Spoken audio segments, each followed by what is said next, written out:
લોકો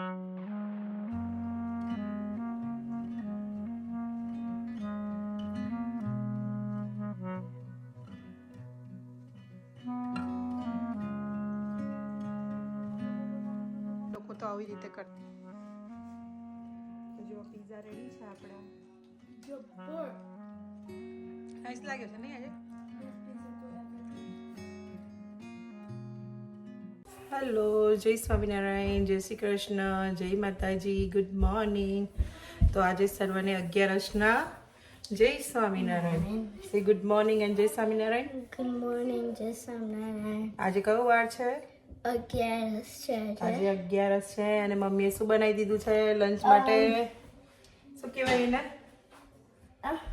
હા, સાબુ દાળની ખીચડી. હા, સાબુદાણાની ખીચડી. જો અમે 11ની સાબુદાણાની ખીચડી બનાવી દીધી છોકરાઓના લંચમાં લઈ જવા માટે, અને અમારા લોકોનું બનાવી દીધું, એટલે અમારે બી હવે લંચ માટે ચિંતા નહીં. તો હવે અમારું બી લંચ બની જ ગયું છે. અને તો જો રેડી છે છોકરાઓનું મિલ્ક શેક. હા ગૃહ સરસ બનાવ્યું છે ને મમ્મીએ, ડ્રાય ફ્રૂટ્સ વાળું નહીં? I like the has sweet, which is banana. એટલે બનાના નાખ્યું એટલે સ્વીટ લાગે જ નહીં? It tastes like કાજુ અને ઓકે, બધા ડ્રાય ફ્રૂટ્સ છે બધા. ચાલો ફટાફટ પી લો, કારણ કે સ્કૂલનો ટાઈમ થઈ ગયો છે. બધું ડેટ્સ બેટ્સ બધું જ લાગે બેટા. સારું છે, કેવું જ લાગે. તો રોજ સવાર પેલું સિમ્પલ દૂધ પીવે એના કરતાં બેટર ઓપ્શન છે કે નહીં? તો જો હવે આજે છે ને ડિનરમાં હવે આપણે સવારનું બધું પતી ગયું, બ્રેકફાસ્ટ પતી ગયું ને લંચ પત્યું. અમે સાબુદાણાની ખીચડી જ ખાઈ લીધી હતી છોકરાઓ સ્કૂલે ગયા પછી. અને અત્યારે જો મારે છે ને સાંજના ડિનર માટે છોકરાઓ માટે છે ને પીઝા બનાવવા છે, ફરાળી પીઝા. એટલે એકચ્યુઅલી આમ બધા ખાઈ લેતા હોય છે ફરાળી પીઝા. તો 1 ટેબલ સ્પૂન મેં ઈસ્ટ લીધી છે અને ટેસ્ટ મુજબનું સોલ્ટ લઈ લેવાનું, અને અરાઉન્ડ 280 ml એટલે 280 mlનું પાણી લઈ લેવાનું. 1 ટેબલ સ્પૂન શુગર નાખી શકાય ઇફ યુ, અદરવાઇઝ મારે શુગર નથી નાખવી એટલે મેં હની નાખ્યું છે ઈસ્ટને એક્ટિવ કરવા માટે. ડિપેન્ડ તમારે કેટલું સ્વીટ જોઈએ છે, પણ મેં 1/2 ટેબલ સ્પૂન હની નાખ્યું છે. અને વોર્મ વોટર છે એટલે એ મેલ્ટ થઈ જશે હની. અને 15 મિનિટ્સ માટે આપણે રેસ્ટ મૂકી રાખીશું અને એની પર કવર કરી દઈશું ઢાંકણ. આ ઈસ્ટ કેટલી સરસ એક્ટિવ થઈ ગઈ છે. આપણે 15 મિનિટ માટે એને રેસ્ટ આપ્યો હતો તો સરસ એક્ટિવ થઈ ગઈ છે ઈસ્ટ. જો મેં ફરાળી લોટા ઘંટી છાપનો લાવતી હોઉં છું એટલું રહે છે. તો મેં જો આ માપ ગણવા જઈએ તો મેં અરાઉન્ડ આ 360 ગ્રામ લોટ કહેવાય, એટલે કે 3 કપ લોટ લીધો છે. જે મેઝરિંગ કપ આવે એ 3 કપ્સ આ ફ્લોર છે, એટલે તમે એટલો લેવાનો. આમાં મેં 3 ટેબલ સ્પૂન એની અંદર હું ઓઇલ નાખીશ. 1 આ મેં ઓલિવ ઓઇલ લીધું છે, તમે કોઈ બી ઓઇલ લઈ શકો. અને આપણે જે એક્ટિવ કરેલી ઈસ્ટ છે એ આપણે એની અંદર નાખી દઈશું. થોડુંક હલાવી લઈશું.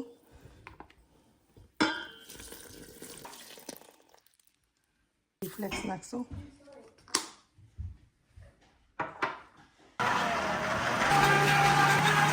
તો જો આપણો આ ડો બનીને રેડી છે.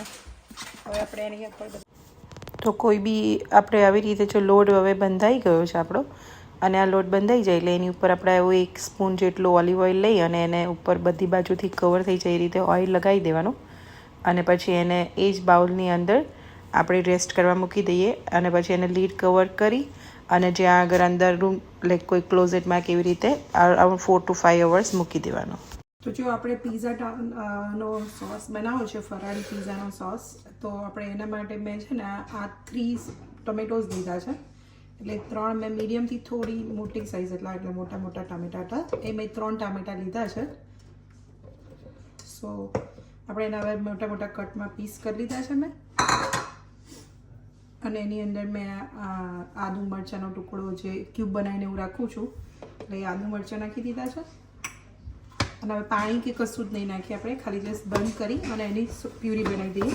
હું યુઝ્યુઅલી ટમેટો સોસ આપણે ઘરે જ બનાવતા હોય, ખબર ને, બહારથી જે પીઝા સોસ ને બધું લાવીએ કાં તો પછી કોઈ બી એમ, પણ અત્યારે તો પેલી ટમેટો પ્યુરીનું બી બનાવીએ સમટાઈમ્સ, પણ એ થોડું એવોઇડ કરીએ કે જ્યાં સુધી ટામેટા ફ્રેશ ઘરમાં હોય તો એનું બી સરસ સોસ બનતો હોય છે. તો આ ટમેટાને આપણે પ્યુરી બનાવી લઈએ અને આપણે એની એકદમ સ્મૂથ પ્યુરી બનાવી દેવાની. તો જો આ ટમેટાની પ્યુરી રેડી છે. સોસનો વઘાર કરવા માટે આપણે એક બોલ લઈ લઈશું. એટલે આવી રીતે નાનું વાસણ લઈ લઈએ અને એની અંદર આપણે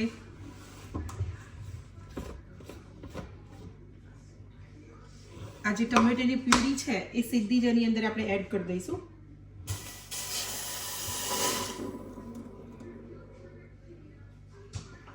આ જે ટમેટોની પ્યુરી છે એ મેં ખાલી એડ કરી દીધી છે. તો જો આવી રીતે ગેસ ચાલુ કરી દેવાનું મીડિયમ ગેસ ઉપર અને એમાં આપણે થોડાક રેડ ચીલી ફ્લેક્સ નાખીશું. ટેસ્ટ મુજબનું સોલ્ટ નાખી દઈશું.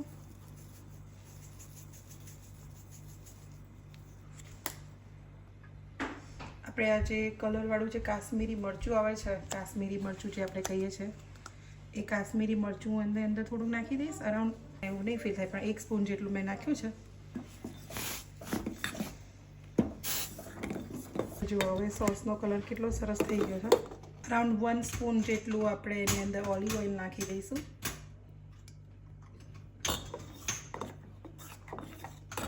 થોડોક આપણે ઓરેગાનો નાખી દઈશું એની અંદર, અરાઉન્ડ 1 નાની સ્પૂન જેટલો, કેમ કે આપણે એટલો બધો પીઝાનો સોસ છે ને એટલે મેં 1 સ્પૂન જેટલો ઓરેગાનો નાખ્યો છે. કરી છે બ્લેક પેપર, એ થોડું બ્લેક પેપર નાખીશું. આમાં તમે અજવાઈન બી નાખી શકો, પાર્સલી બી નાખી શકાય, પણ અત્યારે આજે આપણે 11 બનાવીએ છીએ એટલે આપણે એ નહીં નાખીએ.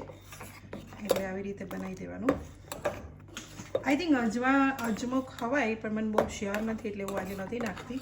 પણ તમે જો તમને લોકોને કંઈ ખબર હોય 11 અજમો ખવાય કે નહીં એ કમેન્ટ્સ કરજો, તો મને બી ખબર પડે કે 11 અજમો ખવાય કે ના ખવાય. અને આમાં જો તમને ખટાશ લાગતી હોય તો તમારે શુગર નાખી શકાય, પણ અમે લોકો નહીં નાખીએ શુગર.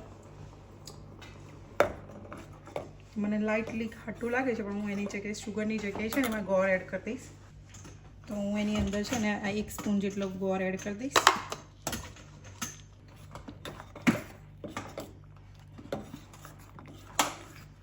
તો જો આપણો આ રેડી છે પીઝાનો સોસ. એની અંદર પનીર બી નાખવું છે, તો પનીરને મેરિનેટ થોડું કરી રાખીએ. તો પનીરના નાના ટુકડા કરી લઈશું. બહુ નાના ટુકડા બી નહીં કરીએ. તમે પનીર નાખવું હોય તો નખાય, ના નાખવું હોય તો બી ઓપ્શનલ છે. પણ હું એ બંને આપણે પીઝા તો ખાઈએ જ છે, પણ એની પર જો પ્રોટીનનું લેયર આવી જાય એટલે મેં કીધું ચાલો એ બાને આપણે પનીર બી ખવાઈ જશે. આપણે છે ને હવે પનીરને મેરિનેટ કરવા માટે આપણે 1 સ્પૂન મોટી ભરીને મેં આ યોગર્ટ લીધો છે. આપણે થોડું પિંચ ઓફ હળદી નાખીશું, થોડું little bit of કાશ્મીરી લાલ મરચું, સોલ્ટ, થોડુંક જ સોલ્ટ નાખવાનું, બ્લેક પેપર,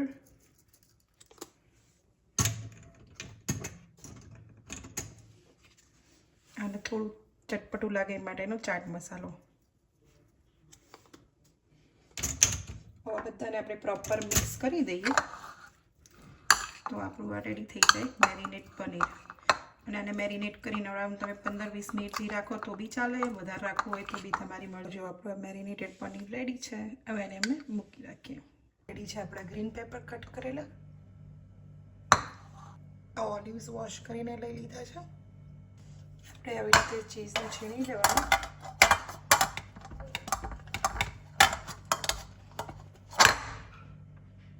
જો આ રેડી છે આપણી ચીઝ સ્પ્રેડ કરેલી. જો આપણું બધું જ ઇન્ગ્રીડિયન્ટ્સ રેડી છે. હવે પનીર મેરિનેટ થઈ ગયું છે, આપણે ચીઝ છીણાઈ ગઈ છે, સોસ બી બની ગયો છે, ગ્રીન પેપર બી કટ કરી લીધા, અને આ છે ઓલિવ્સ, દાણા અને લીલું મરચું. તો બધું ડન થઈ ગયું છે, એટલે પ્રિપેર થઈ ગયું છે, અને ડો બી ઓલમોસ્ટ થઈ જ ગયો છે. તો ચાલો મળીએ આપણે પીઝા બનાવતા ટાઈમે. તો જો આટલા કલાક પછી આપણે ડો કાઢ્યો તો ઓલમોસ્ટ ડબલ સાઇઝ થઈ ગઈ છે, અને સરસ એનો એ આવી ગયું છે, ફર્મેન્ટ થઈ ગયો છે. તો આપણે પીઝા બનાવી દઈએ. તો જો આવી રીતે છે ને આ નીચે છે ને રાજગરાનો લોટ લીધો છે, અને પીઝાને આવી રીતે કટ કર્યો નાઈફ વડે. પેલામાંથી 2 થશે, 2 સ્મોલ સાઇઝ થશે, એક લાર્જ સાઇઝ થશે. medium, not small. Medium. એટલા જ થાય કરવો તો. આવી રીતે વણી લેવાનું. એ તો કૃણાલ હેલ્પ કરે છે. પહેલાં કૃણાલને છે ને પિઝાનો સ્ટોર હતો એટલે હી નોઝ હા એટલે એને આવડે છે પિઝા બનાવતા. આ પિઝાના ડોની અંદર જે માપ છે એ બી કૃણાલે જ કહ્યું હતું મને કે આટલું પાણી લે અને આટલું આ બધું લે. ઓઇલ લગાવીને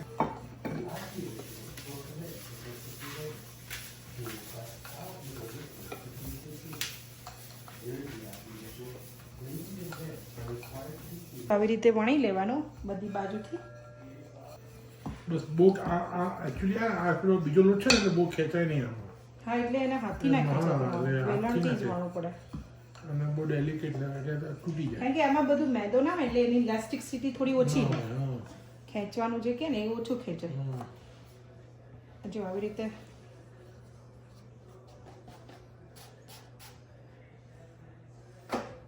એવું કરું છું. સરસ કૃણાલ કરી દેતા હોય છે. જો આવી રીતે જો કદાચ લાંબુ બી થઈ ગયું હોય તો કૃણાલને આવડે છે એવું આવી રીતે ગોઠવી દેવાનું.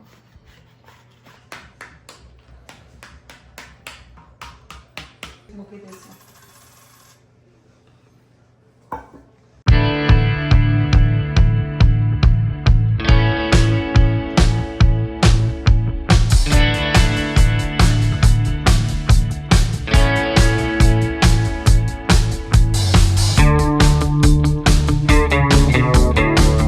જો આપણે આ છે ને પ્રી હીટ ઓવન કર્યું હતું ને જે એની અંદર છે ને કૃણાલે ખાલી બેઝ અને બેઝ અને સોસ રીતે એને થોડું પ્રી કુક કરી લેવાનું જેનાથી બેઝ થોડો સરસ ક્રિસ્પી વધારે બને. કારણ કે જ્યારે આપણે ડાયરેક્ટ કેટલી મિનિટ પ્રી કુક કરવાનો બેઝને જનરલી 7-8 મિનિટ કરો 350 ફેરનહીટ પર તમે 7-8 મિનિટ મૂકી દો એટલે તમારો મસ્ત બેઝ થઈ જાય.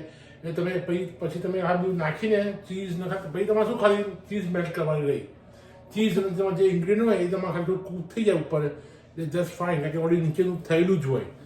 એટલે 6-7 મિનિટ તમે જોવો ને તમારો પીઝો મસ્ત થઈ ગયો એટલે નીચેથી મસ્ત થઈ ગયો એકદમ વ્યવસ્થિત અને તમારા ઉપરથી બી તમારો ચીઝ બંધ ના થાય અને તમારું એકદમ ચૂવી એટલે કે ને ઇલાસ્ટિક જેવી ચીઝ હોય એમ ટેસ્ટ બી સારો આવે. ઓકે એટલે આવી રીતે પ્રી કુક અને કૃણાલ આના બેઝ બી બનાવીને આપણે આગલે દિવસ બી બનાવીને ફ્રીઝમાં મૂકી શકીએ ને. ફ્રીઝમાં મૂકી શકો ફ્રોઝનમાં ના મુકાય.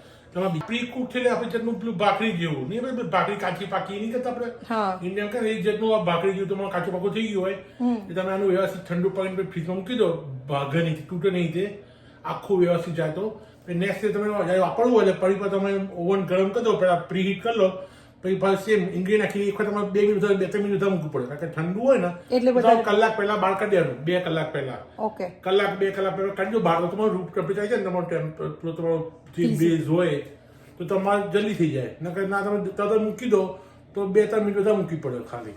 ઓકે આગળ રૂમ ટેમ્પરેચર લાવવું પડે પહેલા નીચે બેઝનો. ઓકે તો ચલો આપણે આ જ્યારે પ્રી કુક થઈ જાય પછી કૃણાલ કેવી રીતે એને પિઝાનો ડો બનાવીને તમે એનું ગુલ્લુ વાળીને તમે ફ્રીજની અંદર જે પેલો આમ કટ કરી લુવા કરીને ફ્રોઝન કરવાના. ના ફ્રોઝન તો કરી શકો તમે તો ફ્રીજમાં બી રાખો ને એ કેન અપ ટુ 5 days કશું થાય નહીં. ના પણ પછી શું થાય છે એક વખત મેં એવું કર્યું તો નથી ખરું કે ફૂલતો જતો હતો. આપણે તમે પછી જો નીકળો ને પાછો થોડો વાળી દો એટલે થઈ જાય પાછો એ બબલ નીકળી જાય બધું તો તમે ટેન્શન રાખો ને કશું થાય નહીં. ઓકે તો જો કૃણાલ હવે એમાં ચીઝ નાખવા માંડ્યું છે બહાર કાઢ્યું છે અને હવે ચીઝ નાખે છે એની અંદર.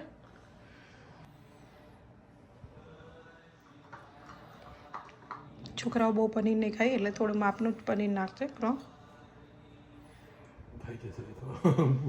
તો જો આજે પિઝાના સ્પેશિયાલિસ્ટ કૃણાલ પટેલ પિઝા બનાવી રહ્યા છે. કૃણાલને પહેલાં છે ને જીનોસ પિઝા હતા નહીં કૃણાલ? એ લોકો પહેલાં કેટલા વર્ષ ચલાવ્યું હતું? 3 વર્ષ ને કૃણાલ? 3 વર્ષ સુધી એ લોકોએ રન કર્યો હતો. એ લોકોનો હતો એનો ને એના ફ્રેન્ડ બંને પછી એ લોકોએ 3 વર્ષ પછી કાઢ્યો હતો સેલ કરી દીધો હતો. પણ એટલે એને બધું પિઝાનું કૃણાલને સરસ આઈડિયા છે બધા કે કેવી રીતે બનાવવાનું બધું. આ ફરાળી પિઝાનું આઈડિયા જ કૃણાલ જ આપ્યો હતો ને એને જાતે પહેલી વાર બનાવ્યો હતો નહીં કૃણાલ વચ્ચે? અને કૃણાલને શોખ છે સરસ. કૃણાલે બહુ જ યમ્મી દેખાય છે કૃણાલ સરસ દેખાય છે. એટલે આ બધું સરસ ક્રોન સ્પ્રેડ કરી દીધું છે ને હવે એને કૂક કરવા અંદર ઓવનમાં 450 પર અરાઉન્ડ 8 to 10 મિનિટ્સ મૂકી દઈશું ને ક્રોન? હવે 6 મિનિટ ઇનફ છે. 6 મિનિટ ઇઝ ઇનફ. ઓકે, તો 6 મિનિટ માટે પ્રી કુક એટલે ઓલરેડી ઓવન ચાલુ છે તો એમાં 6 મિનિટ મૂકી દઈએ. આ થોડી ક્રોન ચીઝ ખૂટી છે તો એને સ્પ્રેડ કરી આપું. એકચ્યુઅલી કોઈ બી ચીઝ લઈ શકાય હે ને ક્રોન? પણ આપણે આપણા ઘરમાં અત્યારે પેલા પ્લાનિંગ એ બી હતું. નહીં, પર્ટિક્યુલર મોઝરેલા લેવી પડે. મોઝરેલામાં બી પિઝાની મોઇશ્ચર જ વાળી આવે છે, એમાં મોઇશ્ચર વધારે હોય એટલે એવું તમે જરૂરી નથી કે એટલે કોઈ એને તમારે સારો ટેસ્ટ આવે. તમે જે કહો ને. નહીં તો આ બી હવે હોય લેવા નહીં તો આવે, no તમારો doubt. ઓપ્શન ના હોય તો આ બી લઈ શકાય. તો જો અમે બધો સોસ બનાવ્યો તો 3 ટામેટાનો બધો સોસ આમાં 2 પીઝામાં ગતો રહ્યો છે. એ લોકોએ પનીર ને એવું બધું વધારે નાખ્યું છે કારણ કે છોકરાઓ બહુ ના ખાય પણ મને ને કૃણાલને તો ભાવે એટલે પનીર ને ગ્રીન પેપર બધું વધારે નાખ્યું છે. તો જો આપણા પીઝા રેડી છે તો આવો બધા જમવા. જો સરસ છે હા પીઝા. ટેસ્ટ મસ્ત છે. યા તો જો આ પીઝા રેડી થઈ ગયા છે and look like very yummy. કોઈ કે નહીં આવી 11 તો રોજે બધાને કરવી ગમે નહીં? ભાખરી સારી ચા ને ભાખરી. તો મમ્મી ભાખરી ને ચા ને વેફર ખાવા બેઠા છે. તો જો પીઝા રેડી છે આપણા. તો આવો બધા જમવા. હું થોડું મને તીખું ગમતું હોય એટલે હું થોડું ચીલી ફ્લેક્સ નાખીશ ને મને ગમે કરવા. તો જો અમે પીઝા ખાવા બેસી ગયા છે. 11ના પીઝા હે બેટા? ચાખો ચલો કેવું છે બને પછી વ્યુઅર્સને કહો કે કેવા લાગે છે.